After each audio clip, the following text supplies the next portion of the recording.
Morning, everybody. Thank you for joining us today. My name is Fabian Levy, and I serve as Deputy Mayor for Communications for the City of New York. Before we begin today, I want to acknowledge the extraordinary bravery of our NYPD officers who work every day to keep our city safe. As many of you know, 2 officers were shot yesterday morning while serving in the 115th precinct. While so many of us were safely at home with our families and loved ones, these 2 officers were patrolling our streets and protecting their fellow New Yorkers. They were not afraid to risk their lives and run towards danger, and so we are incredibly fortunate that both officers are expected to make a full recovery, and I know our city stands with them. So we owe our law enforcement officers a tremendous thank you for their work keeping us safe around the clock. And today we owe them an extra thank you to these 2 officers specifically who put their lives on the line to protect the city that they love. Protecting public safety, rebuilding our economy, and creating a more livable city are at the core of our work every day as an administration. To update New Yorkers on those efforts, the mayor has once again convened senior leadership here at City Hall to answer your questions.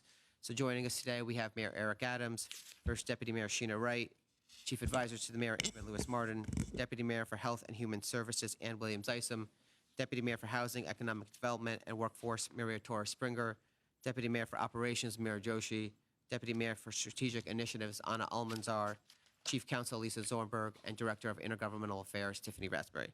So without further delay, I'll turn it over to Mayor Adams. Thanks so much, Fabian, and also thank you for highlighting the roles of the officers who responded to an individual who was riding an illegal moped and was carrying an automatic weapon. And, you know, there's a segment of the city that just never have anything good to say about our law enforcement community. Thank God they are a few. They have nothing pleasant to say. They don't make any good comments, although those officers are patrolling their streets. And if you were to move through this city and ask everyone, what numbers do you know about government to call? They can't tell you Department of Sanitation. They can't tell you Department of Correction. They can't tell you DOE, but they darn sure could tell you 911. Even the most ardent critics that never say anything polite about police officers. Let something happen, someone is in their backyard, they have 911 on speed dial. And so when I responded to the hospital and saw those parents standing over their sons that took the oath to become a member of the police department, when I saw that bullet imprint from the vest that the officer took in his abdomen area, when I saw an officer sitting there with a bullet through his leg of a person who illegally came into our country, can't work, cannot receive any stipend from the Department of Education. We are paying his food, his housing, was caught up in a domestic incident, may be part of a pattern robbery. We're still trying to examine that, but maybe here for less than a year. The Post was right. The Post was right. So now, what happens once he gets out? Can't work. Can't go to school. So, like, what happens? We have to really think about what I've been saying of what's being created in this amazing city. Last night I was up in Harlem around about 1:30 in the morning, walking down 116th Street, speaking with young people who can't work, can't go to school. What is going to happen? You just got to be honest about this.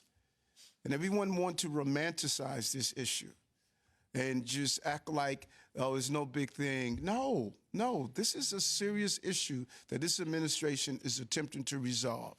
And we have to fix this issue. Chicago, Denver, Los Angeles, and all of these other cities that are being impacted. And so I thank those officers for responding in the manner in which they did.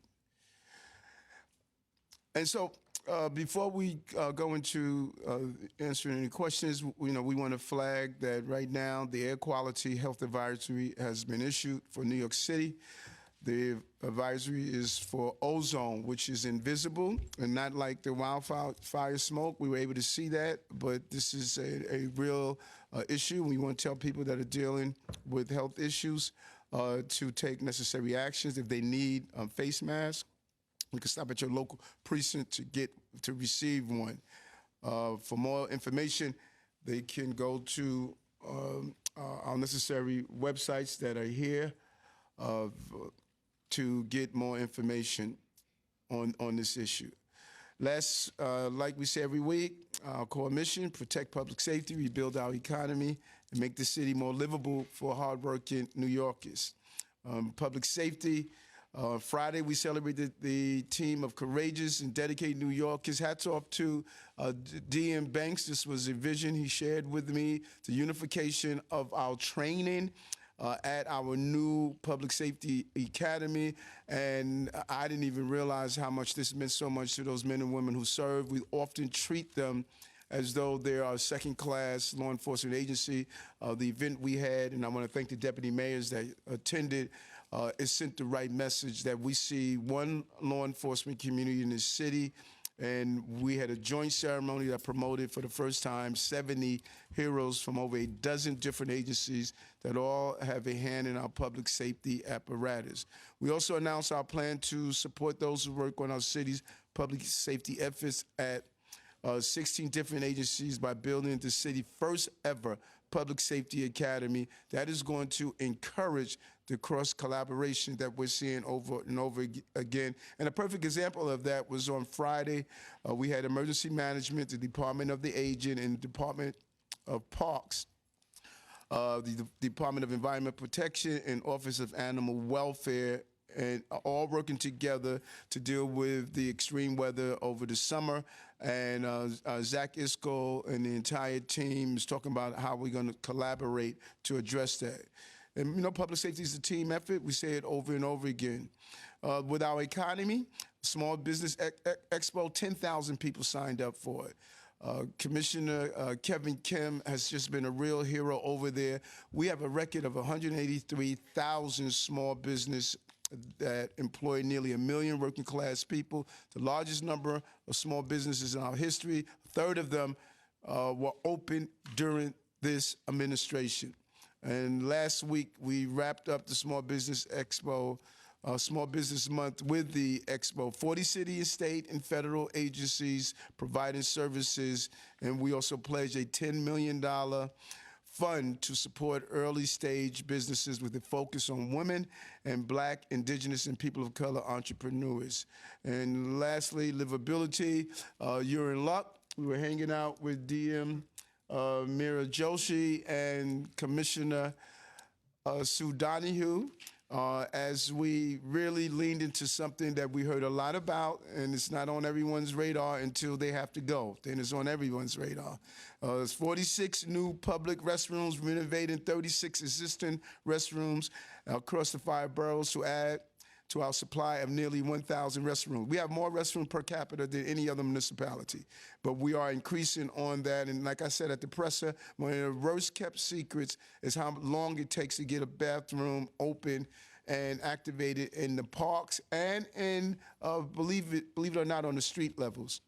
So we're using innovations, new ways of doing it, prefabs, self-cleaning restrooms. We're really looking throughout the entire globe of finding how other municipalities are doing it. So it's long overdue upgrades and innovative ways of how to get our restrooms up and operating. It's a cleanliness issue, it's a sanitary issue, and it's a real inconvenience when you have to stop your day because you have to use the restroom. So with that restroom, I will rest and turn it over to DM Levy. Thank you, Mayor. All right, we'll take some off-topic questions. Hi, Mr. Mayor. How are you? Good. I wanted to ask you today, the President is expected to announce an executive order around asylum seekers, limiting how many can come in once a certain number of them have crossed over. I wanted to get your thoughts on that in light of the comments you made about the officer shot in Queens. I also wanted to know, did you get an invitation to the event? The governor is expected to attend that event, and I wanted to know if you got an invitation.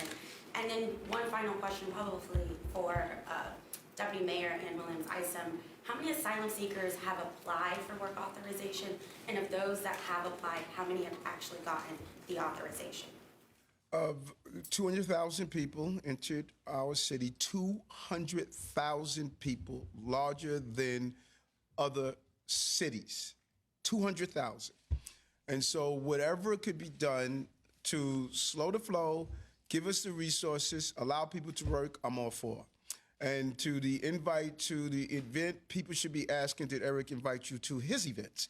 I have too much to do to worry about what guest list I'm not on or not on. My day is nonstop. I enjoy going to the events in New York, and I do not have to raise my hand and say, please invite me somewhere. Trust me, I got too much to do on my calendar. They should be asking, why can't I come to Eric events? And Mayor, I just want to add, the IGA team, myself personally, remains in constant contact with the White House at a minimum on a weekly basis, sometimes daily. And we were notified well in advance of this announcement and knew that it was coming. Kelly, I'm sorry. You asked me this last week, so my bad I didn't get it to you. Just wanted to also let you know we got 1,200 new asylum seekers this week, because I know we keep on thinking that we want to limit 30 days, we want to limit 60 days, but that's one of the tools that we have so that we can make sure that we're making room for the new asylum seekers that are coming. And I'm really hoping that this executive order will give us some relief in that area. So we don't actually get that information from the federal government, so it's self-reported. So we know that if somebody did their application maybe 6 months ago, people would have their, may have gotten some of their information, maybe work authorization. So I'll get you those numbers about what we have that has been self-reported when people call us back or when we call them. And I just want to clarify, when we talk about these numbers, 200,000, 1,200, those are the people that have come into our care. There are many more people beyond that that are coming into the city of New York every single day that are not necessarily seeking care. So the number is huge, and just continuing to put that in perspective. DM, and while we don't have the number from the federal government, we do have the number of that applied through our services. It's over 53,000. Over 53,000, and we just actually had our year anniversary of our asylum seeker clinic, I believe. And again, it's something that everybody in the nation is really looking to us. I think we have 5 different sites where we're able to continue to do TPS, work authorization, and asylum applications. It takes about 4 hours to do an asylum application, so it takes a lot of woman time and man time in order to get that done. But we've been, from the feedback that we've gotten, our applications have been very good.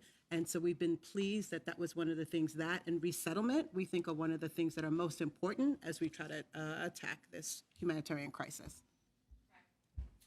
Hi, Mr. Mayor, how are you? What's happening?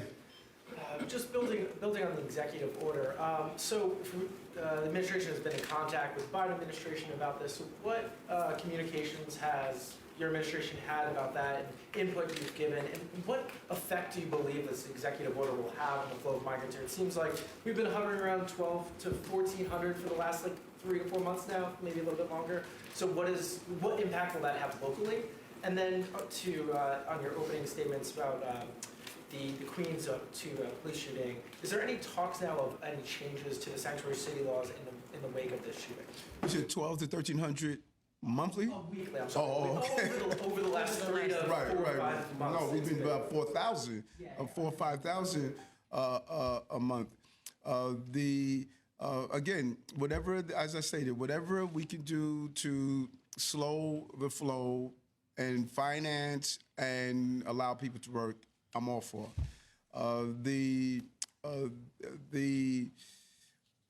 sanctuary cities, people should have a right to be here without being fearful of being turned over to immigration. I've been very clear on that. I thought Koch had it right many years ago. I thought the other mayors had it right. I think the big mistake is that those who commit serious crimes should not be allowed to stay in our city after they served their time and they went through the judicial process. A person like this that shoots at 2 police officers at point blank range that is probably part of a robbery pattern. And when the robbery pattern, that means that there are several incidents that's attached to it. A person that is potentially dragged an innocent woman down the street, a person that is potentially part of a domestic incident, they should not remain in our city. Far too many people come here to pursue the American dream. We should be here to give access to that dream. They are a deterrent to the dream.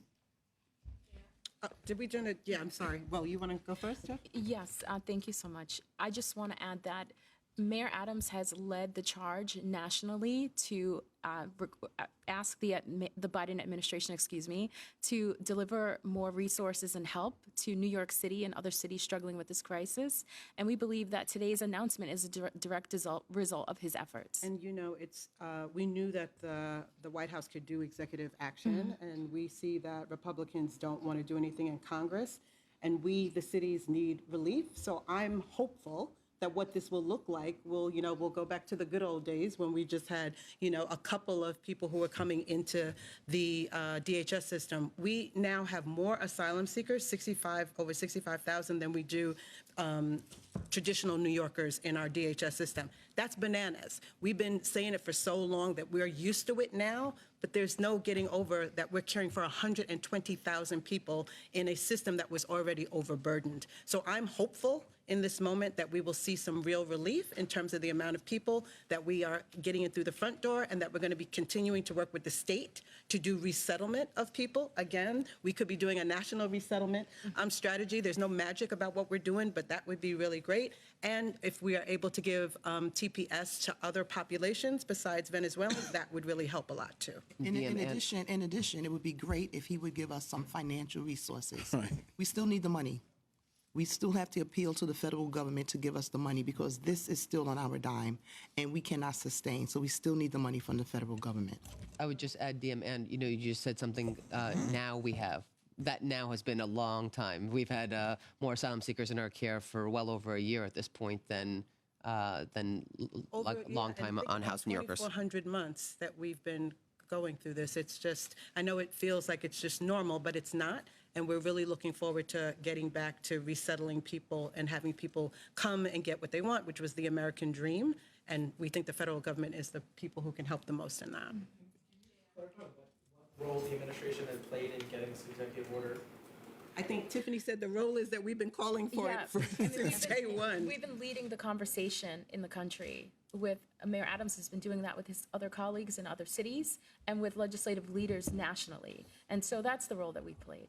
And I would also point out, Craig, just look at the transcripts from these off topics or from any of the press conferences we had before. We've been calling for executive action for well over a year now because we knew that Congress, they have not been doing so, taking any action in over 40 plus years, especially since Donald Trump told Republicans in Congress not to do anything in an election year. And I think just one final thing, I just want to underscore what DM Williams Isom said. When we came into this administration, there were 45,000 people in shelter. There are now 120,000 people in shelter. That is tripling our homeless shelter system in 2 years. That is remarkable. When people talk about what's a big thing, that's a pretty big thing. It's a pretty significant, real accomplishment to have been able to do that work. And all of the tools that have been used, one of the things that the mayor was also kind of remarking, the 30-60 day, that is a tool that's really important to help manage this crisis as well. Good morning, Mr. Mayor. Shabby, How are you? looking all summery. Make sure you pan the camera over to you. Got the hat going on, the jacket. Stand up. I'm going to stand up. So, Mr. Mayor. I'm gonna rock my beige too. Good morning to the team. Good to see you. Good to see you as well. NYCHA has reopened Section 8 housing for 200,000 families in need of rental assistance. What are the parameters around that as far as being a U.S. citizen, being a resident, how much you could get for each voucher. What's the maximum or the minimum? And last but not least, as you talk about the outfit, what about the credentials for the cricket matches? So we could cover those events. I think it's very important. Yeah, DM Maria Torres Springer, you want to? Sure, talk about of that? course. Not the tickets to the match. No, I will. No comment on that, although I do like your hat, JR. I agree with that. So yes, the Section 8 wait list for NYCHA has reopened for the first time in 15 years. That portal is live, and in fact, in the first 40 hours that it's been open, there have been close to 316,000 applications. That's a staggering number, and I think is also a real testament to the need in the city to build more housing. So I will start there. This is truly an opportunity for the 200,000 households that will be on a wait list, and NYCHA, over the course of several years, will be able to open up these Section 8 vouchers for apartments in the private market to those families. In terms of eligibility, there are income bands that are on the website, but just to give folks a sense of what they look like, for a one-person household, it's $54,000. For a three-person household, it's about $70,000. For a five-person household, it's about $83,000. And so there is no residency requirement. The form doesn't take too long. It'll only take 10 to 15 minutes in order to complete.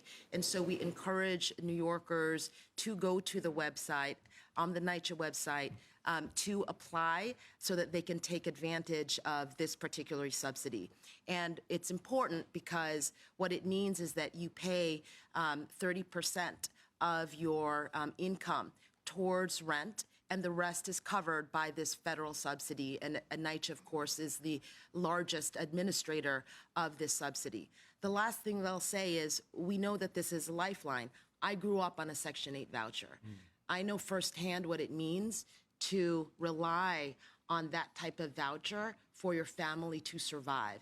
And so we want to make sure that New Yorkers understand this opportunity, and it can't stop there. Our work at NYCHA has been really soup to nuts, a full transformation of all the tools, let alone all of the different ways we need to make sure that we're building housing and building affordable housing, because we're going to help 200,000 households through this wait list. But there's so much more work to be done so that families can stay in New York and thrive here. And it's just, and what Maria Torres has done from the beginning is to really formalize our NYCHA plan, free high-speed broadband for NYCHA, the land trust for NYCHA, what we're doing, and some of the projects that we are putting in place. What I've found in the city, JR, that there are people who only complain about an issue. And no matter what solution you bring, they complain about it. And we have to move from that. You know, the bugles you hear is not the cavalry coming for NYCHA, it's TAPS. NYCHA is dying. And we knew we had to come in and not listen to all that noise of that every plan you put in place. There were folks who didn't live in NYCHA that were complaining about it. And we just was steadfast, and DM Torres Springer was very clear. We're going to put NYCHA at the top of our list, and we're going to do everything possible to finally turn the corner. What is it, $80 billion in capital? That's right. $80 billion in capital problems. I mean, are we kidding ourselves? This administration is that we don't try to make believe that everything is fine. We got to reach these things head on. And it's easy to be outside and just talk about this idealism. No, governing is realism. Realism. We're a realistic administration that has a history of our life experiences that are solving these tough problems that we are facing. And when it comes down to cricket, we know you want to go and cover. You got your whole little cricket outfit going on right now, you know. But we could have had it in New York. They wanted to be here, but a few folks who said, no, we don't want the excitement of cricket here. The population has grown. It's unfortunate that we don't have it here like we did with the World Cup finals coming to this region. But there's not much we can do to get you tickets. Credentials. Well, let's see about the credentials. Good afternoon, Mayor. How are you? Good, thank God. Good. Migrants are being caught with guns multiple times in New York City. Where do you think these guns are coming from? Great question. Do you think these gangs are well organized? The guns, an illegal gun dealer does not say, let me see your immigration status. You know, they want to peddle their hate. When you look at, do we have that picture of the gun? Look at this. This is the same gun that you see here is the same gun that you see in other places being used. And I cannot overemphasize that arrow is pointed to where the bullet hit the officer. The hole. The hole that hit the vest. A few inches lower, we have the same incident we have with Jonathan. A few inches lower. And this officer was struck, and the officer then continued to fight and told his partners, don't worry about me. He put the tourniquet on the officer who was shot in the leg. These are the men and women who are patrolling our streets. And when you see that video of the person who shot them, a total disregard. He didn't care where those bullets were going. And these are the guns. We've removed over 15,000 of them off our streets. And these are the guns that we are going after. These are the guns. Yesterday, we had a shooting in Brooklyn where 2 young children were shot. Today, we buried Jonathan Dillard. I had to go up to the Bronx where a 2-year-old was shot. These are the guns we're talking about. And this is what all of us should be rallying around, because public safety is the pathway to prosperity. And far too many people are not saying, I don't see how many tweets that you see on social media of saying thank these officers. How many tweets? Right. Right. That's the irony of it. These gangs are organized, these migrant gangs. Our intelligence is looking into it to see the small number of those who are committing these crimes. The overwhelming number of migrants and asylum seekers are just trying to take their next step on the American journey. But there's a small number that are violent, and we are really leaning into them. Do we have those robbery pattern stats? Yep. Do we have those robbery? Look at this for a moment. Pattern street robberies and grand larceny, moped crime, okay? And it's not, we're not saying it's all migrants. So don't write this story that all they saying is the migrants, the migrants. No, no. What we want to show you, 2022, now a pattern crime is not one crime. It's a bunch of crimes that are looped together that creates a pattern. In 2022, we had 44 total complaints. We had 10 patterns with 44 incidents. In 2023, we had 22 patterns with 104 complaints. Now look at 2024. 79 patterns, 416 actual complaints. This is what we're up against. Oh, hey, Mayor Adams. 2 questions for you. Yes, Katie. The first is, so we published a video of a cannabis raid on Staten Island. Yes. Police escalated and arrested the shop owner and ultimately found less than a pound of weed. They arrested him before they found anything. So are the NYPD and the sheriff's offices directed to arrest people immediately during these raids under obstruction of government administration during cannabis raids? What is the strategy? My second question is, we wrote about a hotel owned by Wei Hung Hu with That's Better before. She was ordered during the de Blasio administration to preserve up to 24 affordable apartments on a space in Midtown, but 6 months into your administration, she was allowed to build a fully commercial hotel without any affordable units. What do you know about what happened? Why would your administration forego much needed affordable units? I'm sure the deputy mayor would want to talk about that. And then are you looking into what happened there and why that happened? Yeah, I'm not familiar with the incident on the building of the hotel, so I'm not familiar with it. She's a big donor to your campaign. You've been, I don't know if there was any conversation. Why would your administration allow 24 units of affordable housing not get? Or Well, not, let's be clear. Thousands of people donate to my campaign. Did you donate to me? I thought you were one of my big donors also. I'm not allowed. I can't. Okay, all right, it's okay. Right, and so, we've never mixed politics and with how we govern. That has always been my rule, and I'm very clear on that. Maria, if you know about it, if not, you could get back to Katie Sure. on it. So there's been a long history with these properties. As you know, Katie, and both DOB and HPD have been involved over the course of the last several years, and so followed all of the appropriate measures. We are going to take another look at this property to the extent that there was any miscommunication, then that will be fixed. But we take the work of preserving any building seriously and want to honor any commitments that are required to the extent that any building owner made such a commitment either to the council or to the administration. And with the cannabis, I have to look at that. Obstruction governmental administration does not stop. The goal is not to go in to arrest people. The goal is to close down cannabis shops, but you cannot get in the way of the action. That is obstruction governmental administration. But we will look at exactly what happened out there in Staten Island. What I do know, we inspected over 500 shops, sealed 300.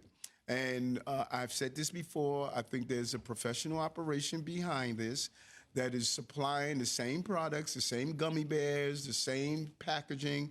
The Brooklyn Navy Yard showed us how there's a supplier. We're going to try to get the source of this problem. If we can get to the source of this problem, I think that we can really expedite to close it. No one thought we were going to have this level of attention, but I believe there's a professional operation behind this. If I may, if I could just jump in. Yeah, I just want to be clear as well that the sheriff's office is carrying out regulatory inspections with authority that the law gives specifically to the sheriff's office. No judicial warrant is required for that, right? These are civil inspections with the goal of doing exactly what the mayor said, which is closing down illegal smoke shops, many of which are marketing and selling product unauthorized to young people and to kids and near schools and near churches and synagogues and mosques. And so the law is very clear that the sheriff has the ability to do those administrative inspections lawfully and without a warrant. Now, if someone is trying to obstruct lawful activity, that may lead to criminal consequences. There have also been cases where criminal arrests result because things are discovered that go beyond the civil regulatory system. So, and that's permissible too on a case-by-case basis. We'll look at any particular case, but the main point I want to argue, not argue, but just make clear, is that the sheriff's office is doing exactly what the law permits the sheriff's office to do, and that is really something that broadly everybody wants, and that is shut down the illegal smoke shops. Did you watch? I know the gentleman who was in the video. I just want to make sure Okay, everybody yeah, has yeah. an opportunity. Morgan, go ahead. Hi, Mr. Mayor. How are you? I'm good. How are you? Good. Good.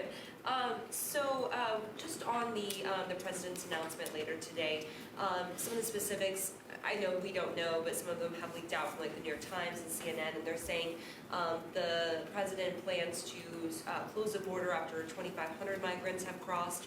Just kind of getting your just impression on, is this the right amount? Should there be less? Should there be more? And then also, do you know if there's any resources, additional resources? I know that's something you guys have been pleading for, getting allocated to New York City. The proper balance is, I think, with DM Williams-Isom, who has been on the front line of this, the proper balance determined on the proper decompression strategy and plan. We should not bring in more than we can make sure that they're scattered throughout the entire country. And if they have stated that this is the right number, then we're all for it. We can't continue to manage 5,000 a month. Hey, Mayor, how you doing? What's going on, Michael? Oh, good. So a couple of things. The first is on the statement you guys put out about the Trump verdict last week. You know, a lot of people I talked to kind of felt like it was muted relative to like what some other Democrats put out, right? It was a pretty straightforward statement. And I'm wondering if did that have anything to do with the fact that, you know, you're regarded as more of a moderate Democrat, and, you know, some of your voters might overlap with some people that would support Trump. And, you know, by extension on that thing, you know, as far as Biden's announcement today is concerned, I know, you know, the migrant thing, you guys have had, it's kind of been a mixed bag in terms of what Biden's done. Do you have plans, like, what are kind of the concrete plans in terms of supporting him?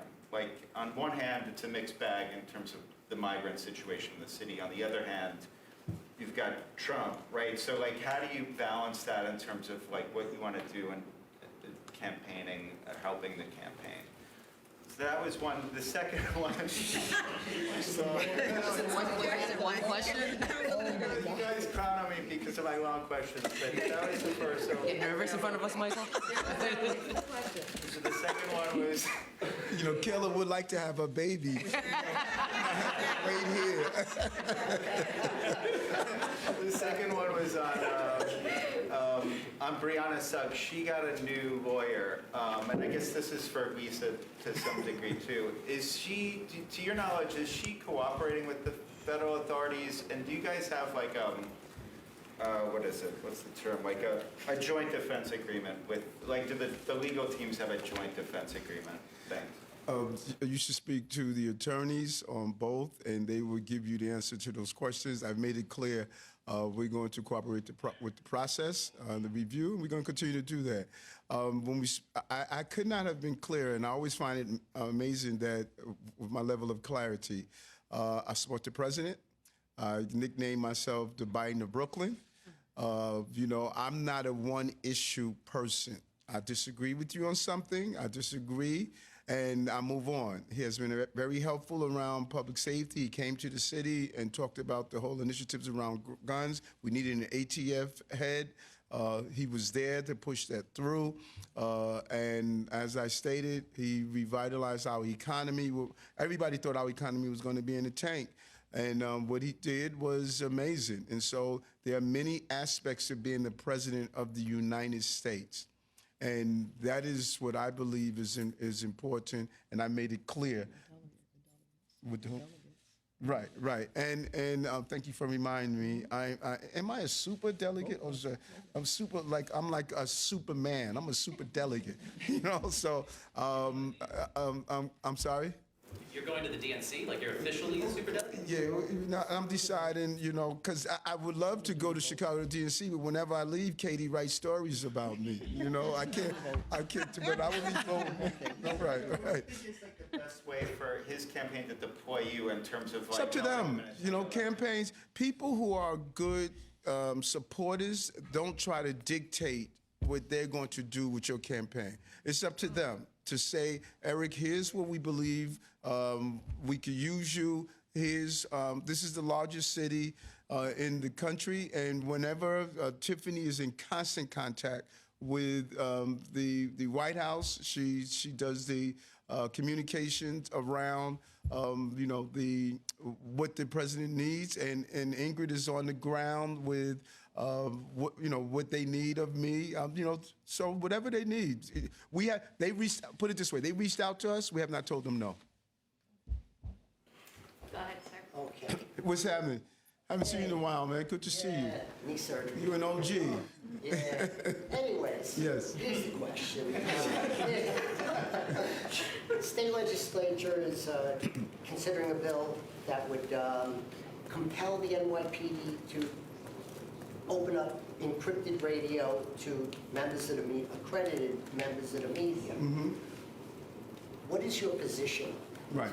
I always find it interesting when people say accredited members of the media. That is to me, that's coded language, because far too long the small minority ethnic medias have not really been allowed in. And even when I read their stories often, their stories are really different from some of the mainstream media. They seem to stick to the topics. And so I want to make sure that everybody could have access to speak to their constituency. And my biggest concern, and I've said this over and over again, bad guys get access to this information. No, bad guys that commit crimes. This technology, if not used properly, it could be harmful. If you know if a police officer is responding, how they're responding, how they're communicating, we need to get it right. And I think we can find the right balance, and the New York City Police Department is going to do that. Hello, Mr. Mayor. How are you? I want to ask you about the violence among youth. And is there any plan for city to do any campaign targeted towards youth about consequences, and if there really are any? I covered stories personally, and I know that it's very difficult to have any real consequences for young people who are committing like harassment or beating someone on the street. We had a story in our community about that, and I know that the person who did it was never really, nothing really happened to that person big enough for him to consider not doing it again. So I'm wondering if there's anything that you're thinking about doing in terms of that. Well, I don't know. So one of the team members texted me this morning, because we're all concerned about, who's me. It was you? Yeah, Fabian. Who it's time for you to get married and have a baby also. Get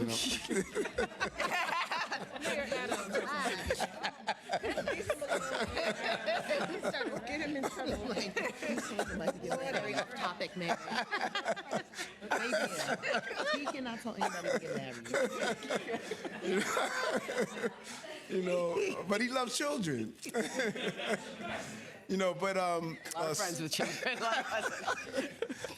But seriously, we're concerned about some of this recent violence. As I said, two young people were shot yesterday, and it just really tore me up when I spoke to the dad who lost his son to the shotgun shooting. Young people are mischievous in nature. And, we didn't have all these guns when I was growing up, And, as a young person, you do dumb things. That's what's being young mean, as you experiment. And so we have been very clear on our investment in foster cares, our summer youth jobs, 110,000, our summer rising program we announced today with the speaker. These was all programs that the money was not there.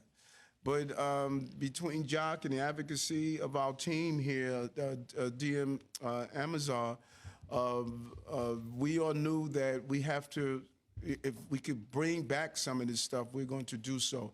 But we're really concerned about as someone asked earlier, the overproliferation of guns. These children are just able to get these guns so easily.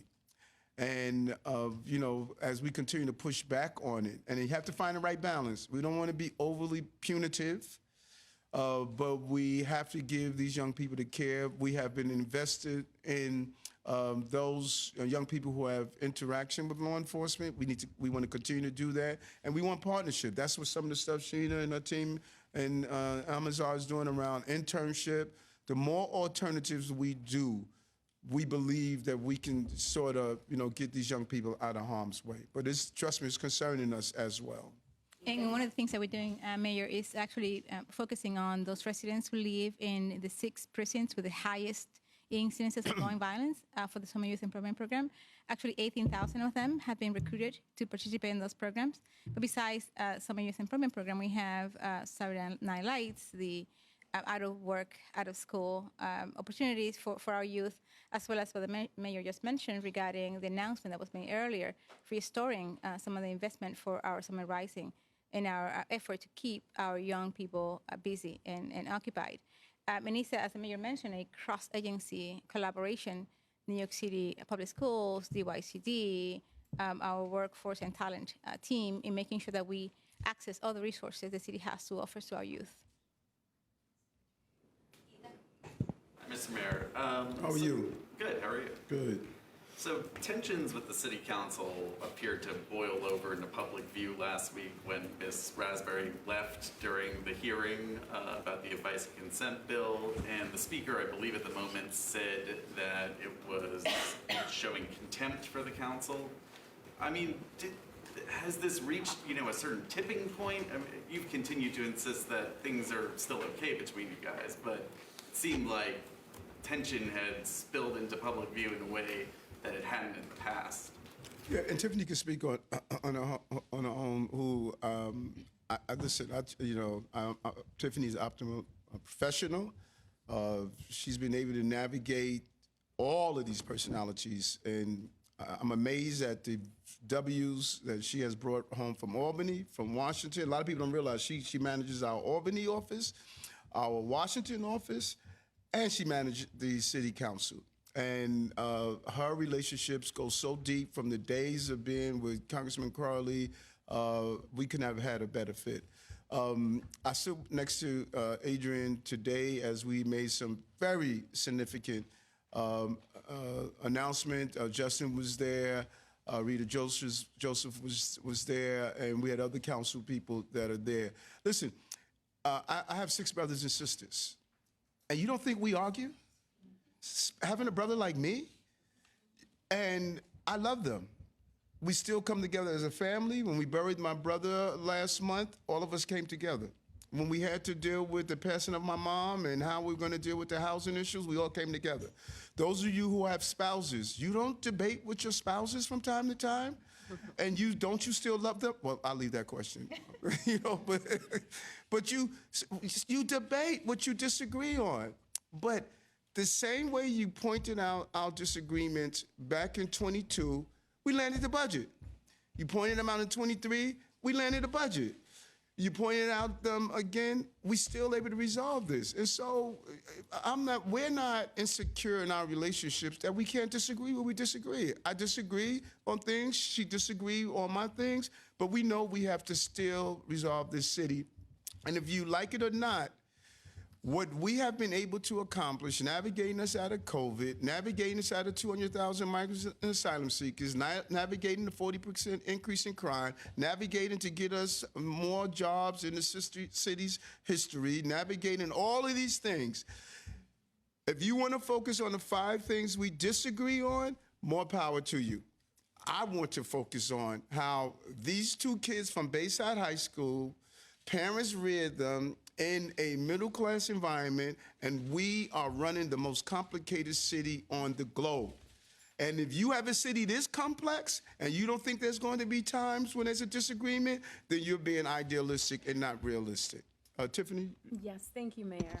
And I just want to add that just as the mayor started out, I, like my colleagues here on this dais, are focused on public safety, rebuilding our economy, and making the city more livable. And so we really can't waste time talking about one event that occurred several days ago at the City Council. I think it's really important to note that the mayor and the speaker stood together just an hour or 2 ago, celebrating a win for the city and for both the City Council and for this administration. And that's what we're focused on. I was very clear when I started my testimony that I would not be taking questions, and I would say I did not leave abruptly. I left, as I said I would, after I read the statement from the mayor. And I think it's also important to just remember there's a lot of dysfunction in government throughout this country. We see it every day on TV in DC, and we're trying to make our city function and our government function in a way that works for New Yorkers. We lead, I think the mayor says all the time, the way goes New York is the way goes the country. And so we're trying to set an example of how government should function. And that's what we're primarily focused on. I'd like to jump in here and just also ask you to focus on the substance of the bill that the City Council proposed, which is highly problematic and runs against the grain of what has been systematic in New York City for 140 years.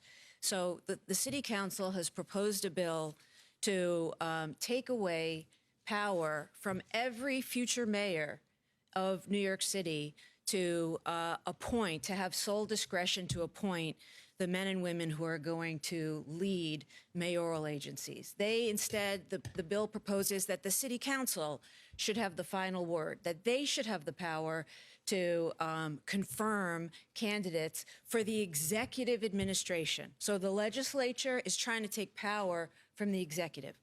That was tried in New York City in the 1800s. You know who loved it?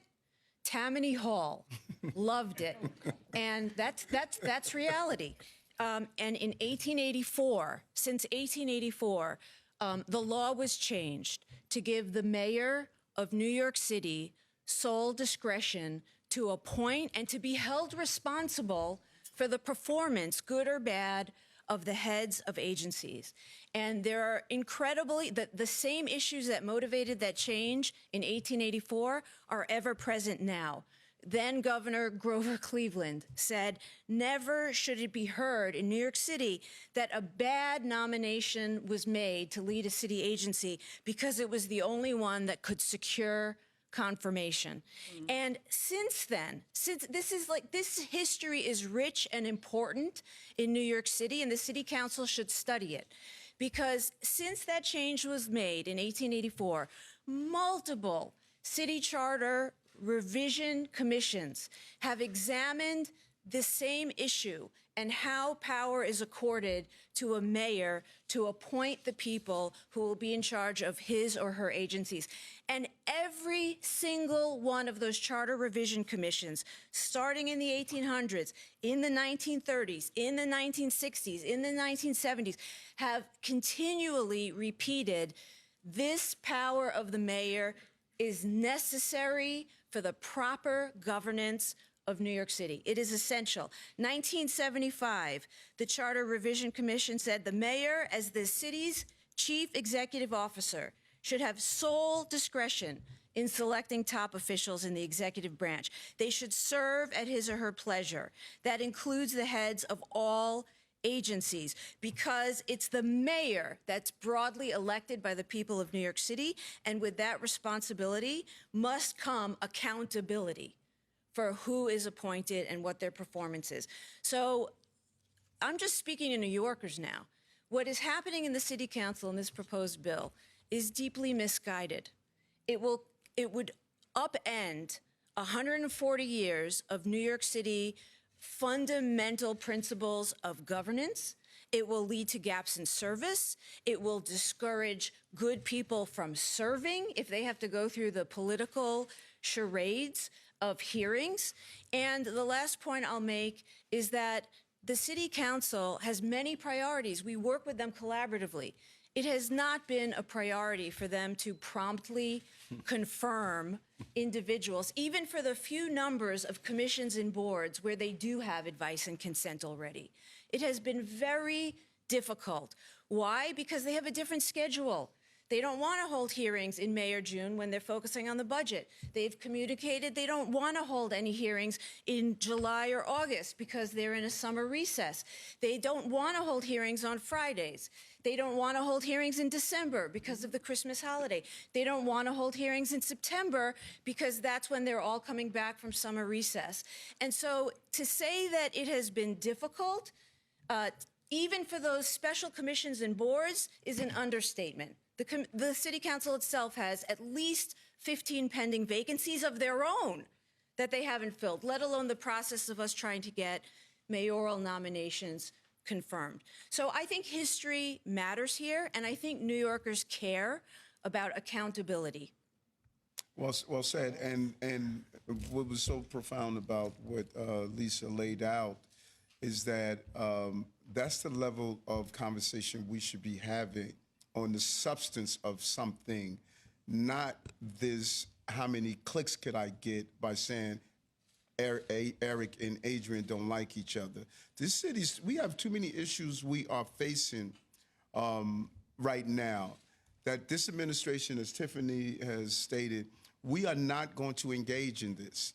Because hidden in this also is that there's a whole lot of folks that want to hijack the narrative that the first black speaker, second black mayor, navigated the city during the most difficult times. And we've been trying to play this song for a long time. look, they hate each other, they hate each other, they hate each other. No, we disagree on issues. I have a great relationship with Adrian, my former classmate, grew up in the same community. Ruth and Dorothy are proud of their 2 children. That is what I know. Maria, you wanted to add something to this? Sure, Mayor. I think it's really important to understand the history, and it is on this issue. It's also really important to truly internalize the practical implications on the effective delivery of services for New Yorkers. So I feel strongly about this issue. As many know, I've had the great honor of serving the last 3 mayors and running 3 different agencies. And if there's one thing that I learned and saw firsthand, it's the importance of having the mayor appoint his or her team and having control over that process. Because there's a reason, right, why in 1884 the mayor got sole authority to do this, why in subsequent charter revision commissions, including in 1989, there is a careful balance constructed between the powers of the legislative and executive branch. And the reason is that we need to ensure in the delivery of services for New Yorkers that there is clarity, that there is accountability, and that there's the smooth functioning of government. Because fundamentally, that is what this debate is about. It's about good government. And in my opinion, those goals are undermined by Intro 908 in a way that does a disservice to New Yorkers. Why? Because it introduces this red tape into a process that has to run with speed and with efficiency. At the beginning of an administration, you're making dozens of appointments to key cabinet positions. You are trying to fill more than 1,000 boards and commissions. What you need in that process in the beginning is speed. What you need if there's a transition in an agency during a time of crisis, and we saw that, right, during COVID with our health commissioner, you also need speed and efficiency. And if you don't get that, you have gaps and delays, not just in decision making, but in the delivery of service. These are the people who provide your drinking water, who maintain your parks, who make sure that your streets are clean, who protect public health. The second thing that it does is it introduces confusion into the process. And confusion for whom? Confusion for the members of agencies, and when there's a transition, it's a time of precarity for them. And so if it's unclear if someone is going to make it through the process, it further destabilizes an agency when it needs to be more stable. It also introduces confusion and uncertainty for the actual candidate. There are many people who kind of grow up in government, they get appointed to run agencies, some come into government anew. If there is not that certainty or the potential for a political spectacle through a communications process, you hinder our ability to attract and retain really good people. It's a process that cannot be subject to people's vacation schedules, which essentially it is at this point. And you know, the last thing that I'll say is, and we've said this before, and a number of people have commented publicly, we don't have to imagine what this process is going to look like, right? It exists in Washington, D.C. And you know, who in this room would say that the process for advice and consent in D.C. is a smooth one that is faithful to the goals of our democracy? I don't see any hands. And so the seemingly innocuous system of advice and consent turns into a system of gridlock and stalemate and delay. And so we can both believe, and I'll end here, that the oversight responsibilities of the City Council are real, they're crucial. I have respected that. We all have valued that during our entire time in public service. You can believe that, while at the same time believing that the fundamental duty of both the executive and the legislative branch is to ensure that we have a system of appointing leaders who do all the things I mentioned, protect your water, protect your streets, a system of appointing them that leads to the efficient and effective delivery of services. That is our duty, and unfortunately, Intro 908, in our opinion, is a complete and utter dereliction of that duty. Well said. That's excellent.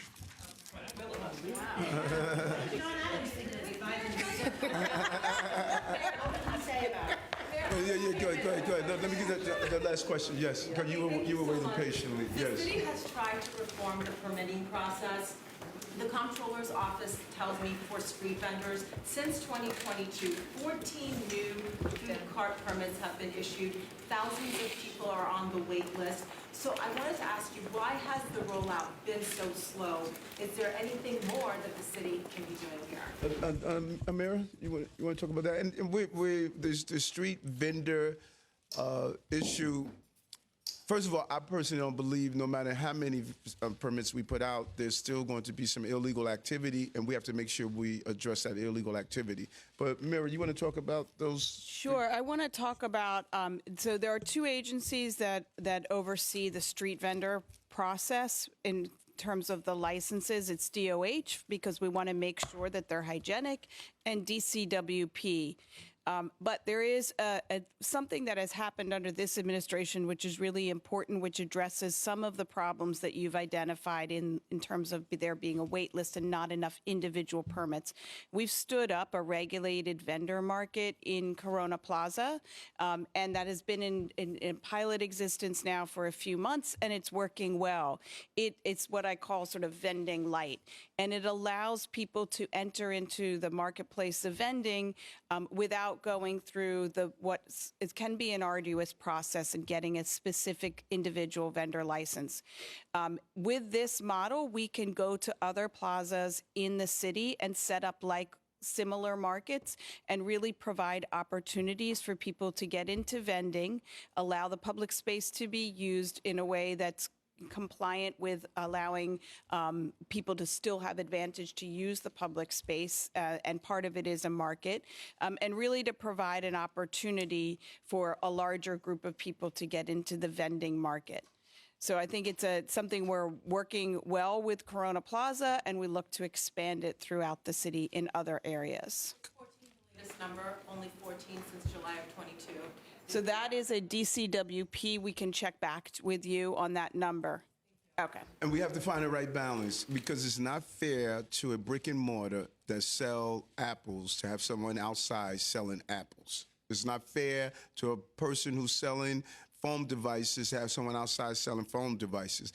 And it's not healthy for someone who's selling food that they made in their kitchen that's not at the right temperature, but they're selling it in the subway station or on the street corners. So we have to find the right balance. And creating these models that the deputy mayor is talking about is what we're trying to find the right balance. It has not been fair in the past, but this is a complicated city.